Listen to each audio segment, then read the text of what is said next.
अब मैं न तो ये कहता हूँ कि वो खराब है कि ये खराब है, न मैं किसी पार्टी को सपोर्ट करता, न मैं किसी पार्टी का विरोध करता। मैं केवल डॉक्टर अंबेडकर के दर्शन को बुद्ध के दर्शन के समतुल्य लेकर के बात करता हूँ, और उसके बीच में जो प्रावधान यानी उत्पन्न करके उसमें समस्या क्रिएट करता है उसको मैं बेनकाब करता हूँ। मैं एक बात सोचता हूँ, अपने मन में विचार करता हूँ। सारे लोग ये बोलते हैं कि जुल्म और अत्याचार हो रहा है, सारे लोग ये बोलते हैं कि संविधान में परिवर्तन हो रहा है, सारे लोग ये बोलते हैं कि आरएसएस बदमाश है, सारे लोग ये बोलते हैं हमको ऐसा नहीं करने दे रहे, हमको ऐसा नहीं करने दे रहे हैं। लेकिन मैं एक बात आप सबसे पूछना चाहता हूं, कभी कभी भिक्षुओं से भी पूछता हूं मैं। एक डॉक्टर अंबेडकर बाल अवस्था से लेकर के अपनी जवानी की अवस्था में प्रवेश करने तक उसने कितने जुल्म सहन किए, उसको कितना अपमानित किया, उसको कितना जलील किया। यहां तक कि स्कूल में पढ़ने के लिए पीछे बैठना पड़ता था। मैं ये वो बात कर रहा हूं जो उनके लिटरेचर में, उनकी आइडियोलॉजी में, उनके जीवन के संघर्ष में, या जिन लोगों ने टिप्पणी की उनकी बात कर रहा हूं। सोचो, इतनी सुविधाएं मिलने के बाद भी आप में कोई परिवर्तन नहीं हुआ, इसका दोषी कौन है? आप मुझे बताओ, इसका दोषी कौन है? अगर आप मुझे पूछे तो मैं ये कहूंगा, डॉक्टर अंबेडकर के आदर्शों का हनन करने वाला इस देश में 33 करोड़ देवता तो क्या, उनका बाप भी पैदा नहीं हुआ जो उसमें कोई परिवर्तन कर सके। अगर कोई दोषी है तो तुम दोषी हो, तुमने डॉक्टर अंबेडकर के आदर्शों की हत्या की है, शोषण किया है, अपनी दुकान चलाई है, अपने ही समाज को गुमराह करके उसके खून को चूसने का काम किया है। अगर गलत किया है तो बोलो गलत किया है। मैं जो बोल रहा हूं मैं गलत कह रहा हूं क्या? अब ये बताओ, दोषी तो आप हैं, दोष दूसरे को दे रहे हैं। एक डॉक्टर अंबेडकर अकेला पार्लियामेंट में बैठ करके संविधान की रचना करते समय उस समता के अधिकार को, उस विषमता को मिटाने को कानूनी तौर पर मौलिक अधिकार के रूप में उन सबके बीच में तर्क वितर्क करके अपनी बात को मनवाने के लिए बाध्य करता था, मजबूर करता था। और इस देश के बड़े बड़े मनीषियों को, बड़े बड़े पंडितों को, बड़े बड़े दार्शनिकों को, जगतगुरु शंकराचार्य, उनके बाप को, उनके बाप के बाप को, और 33 करोड़ देवताओं के मालिकों को भी उसके सामने खड़ा होने में घबराहट होती थी, डर लगता था, और वो उसकी बात को मानने के लिए बाध्य होते थे, मजबूर होते थे। 66 वर्ष की आजादी के बाद भी ये समाज उस उन्नति के रास्ते पर क्यों नहीं गया? जो उन्नति की बात करते हैं वो धोखेबाज हैं, बेईमान हैं, पाखंडी हैं, नकाबपोश शैतान है। केवल डॉक्टर अंबेडकर के उस बोर्ड को, डिजिटल बोर्ड को लगा करके जो सौदा बेच रहे हैं डॉक्टर अंबेडकर के नाम पर, अपने ही भोले भाले समाज की गर्दन पर फरेब की छुरी चला करके अपने आप को वो आलीशान ऊंची बिल्डिंग में बैठ करके विलासिता का ख्वाब देख रहे हैं, तब तुम्हारी कौम का भला कौन करेगा? कौन आएगा तुमको सुधारने के लिए? मुझे बताओ। मैंने इतनी दीक्षाएं देखी, यहां भी दीक्षा होगी।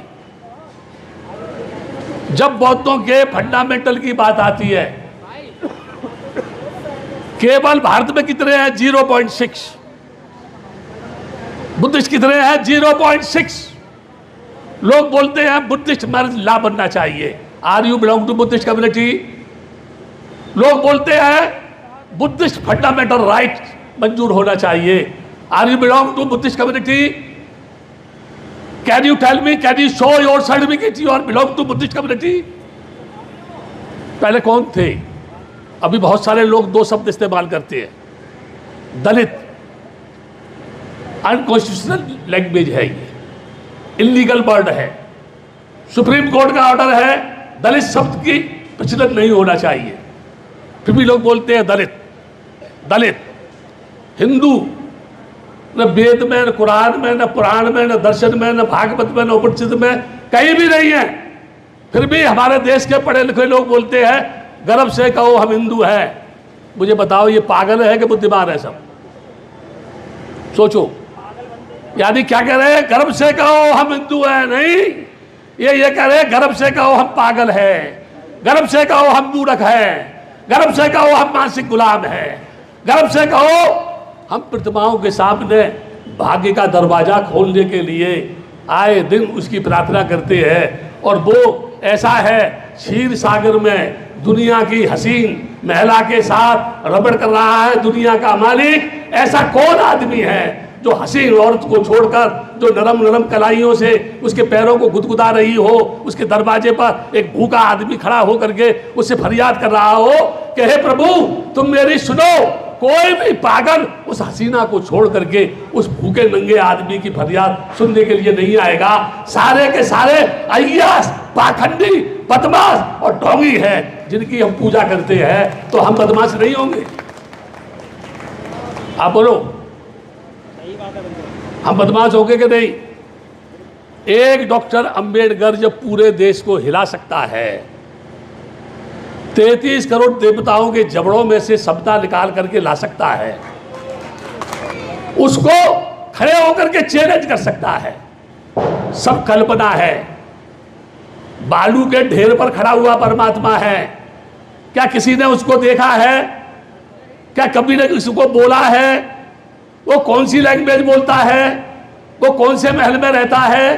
उसका मकान ईंट का, पत्थर का है, लकड़ी का है, ऊपर है कि नीचे है, बीच में कहीं लटका हुआ है? उसने दुनिया क्यों बनाई? किसी पागल ने उसको बोला था तो दुनिया बना। अगर उसके बनाने से बनी तो क्या जरूरत है किसी औरत को किसी आदमी के साथ शादी करने की? परमात्मा ही दुनिया बनाता रहेगा। क्या जरूरत है फिर लोगों को प्रतिबंध लगाने की? क्या आवश्यकता है फिर लोगों को जनसंख्या पर कंट्रोल करने की? हाँ, ये देश मूर्खों का देश है, ये देश मूर्खों का देश है, ये देश पागलों का देश है, ये देश ढोंगियों का देश है, ये देश मक्कारों का देश है, ये देश लुच्चों का देश है, ये देश नफंगों का देश है। आप कहेंगे क्यों? बहुत बुरी बुरी बात कहता हूं मैं, और लोगों से कहता हूं मैं तो मरना चाहता हूं, मौत के लिए जगह ढूंढ रहा हूं, कहीं मुझे जगह दे दो थोड़ी सी। कोई मारना भी नहीं चाहता मेरे को। मैं कहता हूं मैं तो मरूंगा लेकिन तेरे कुटुंब का सर्वनाश हो जाएगा। मुझे तो मौत आएगी, आज नहीं आएगी तो कल आएगी। इसलिए भिक्षुओं से कहता मंचों पर खड़े होकर गाल बजाने के बजाय समाज के बीच में जाओ, भूखे नंगे लोगों के बीच में जाओ, तब तुम्हें एहसास होगा कि भूखे आदमी की तरफ क्या है, उसके साथ अपमान क्यों होता है, उसकी बेटी की बेइज्जती क्यों की जाती है, उसको नंगा क्यों खींचा जाता है।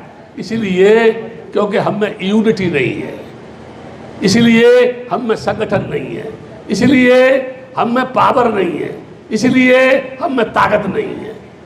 हम भी एक दूसरे को गाली दे रहे हैं। हम बोलते हैं वो बदमाश है, वो कहता है वो बदमाश है, कोई कहता है वो राष्ट्रीय नेता है, कोई कहता है वो आरएसएस की गोद में बैठा है, कोई कहता है वो ढोंगी है, कोई कहता है वो धोखा दे रहा है। मैं ये कह रहा हूं कोई ढोंगी कोई धोखेबाज नहीं है, हम सबके सब बदमाश हैं और अपनी बदमाशी को छिपा रहे हैं और दूसरे के ऊपर आरोप लगा रहे हैं। या तो ईमानदारी से अपनी बदमाशी से मुक्त हो जाएं तो क्या कोई बदमाश दिखाई देगा? हर लड़की शर्माती है,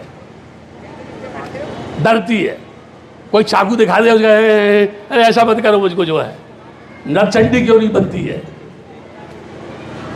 महाकाली क्यों नहीं बन जाती है?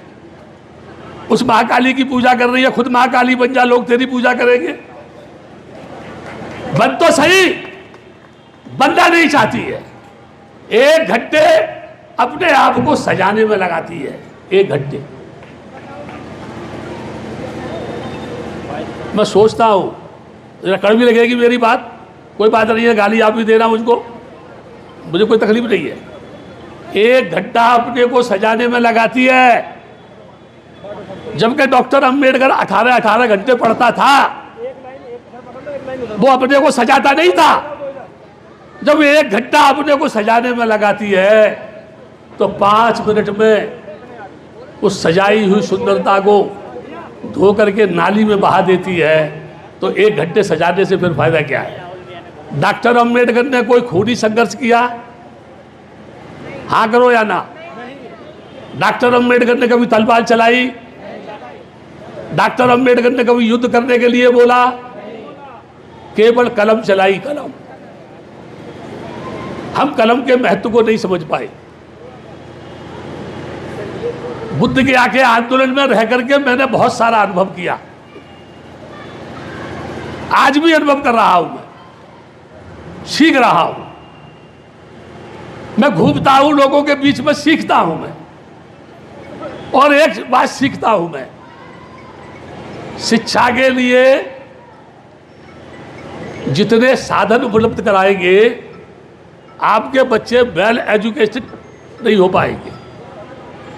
उसमें सुविधा की आवश्यकता नहीं है, उसमें पढ़ने की आवश्यकता है। आरक्षण खत्म कर दो।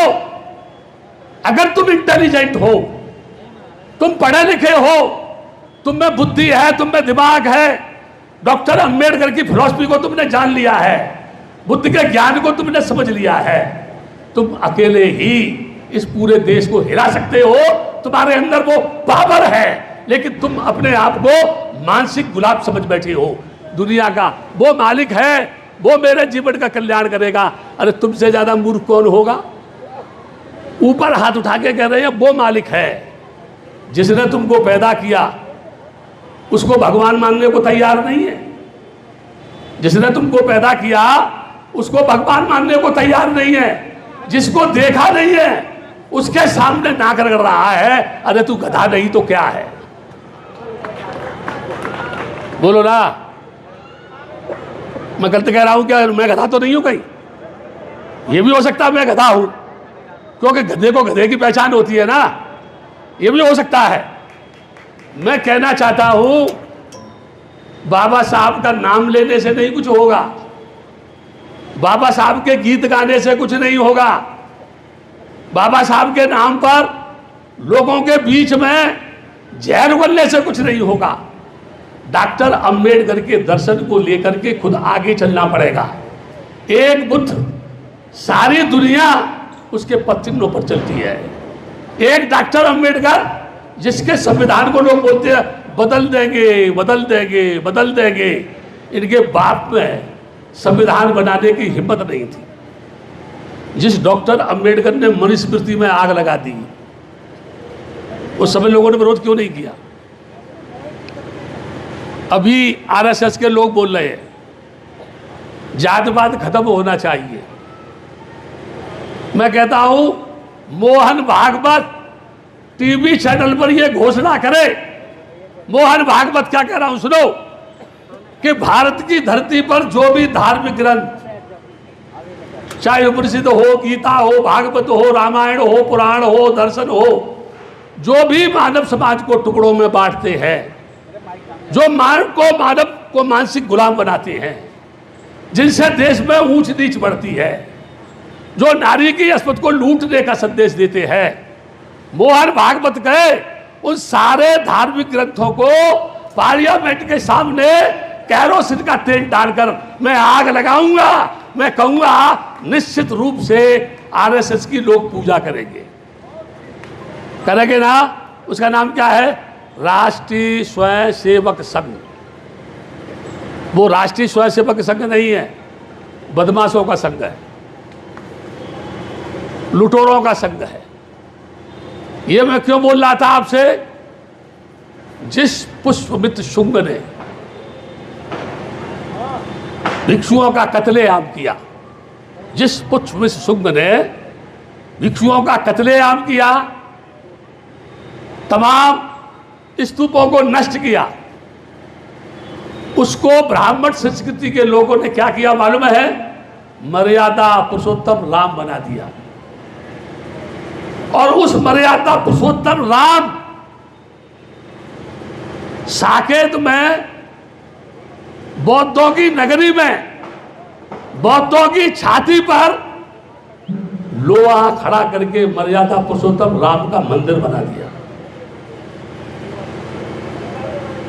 अभी मैं वर्तमान देश के प्रधानमंत्री से अपील कर रहा हूं, आपके सभी चैनलों के माध्यम से, ये देश के न्यायप्रिय प्रधानमंत्री, ये इस देश के सबका साथ, सबका विकास, सबका विश्वास लेकर के बात करने वाला प्रधानमंत्री, दुनिया में जाकर के ये कहने वाला प्रधानमंत्री कि मैं बुद्ध की धरती से आया हूं, तूने, तेरी सत्ता के मद में तेरे मंत्रियों ने, संतरियों ने, शंकराचार्यों ने साकेत में मर्यादा पुरुषोत्तम राम के मंदिर को बौद्धों की छाती पे खड़ा कर दिया, ये कह करके कि राम विष्णु के अवतार थे।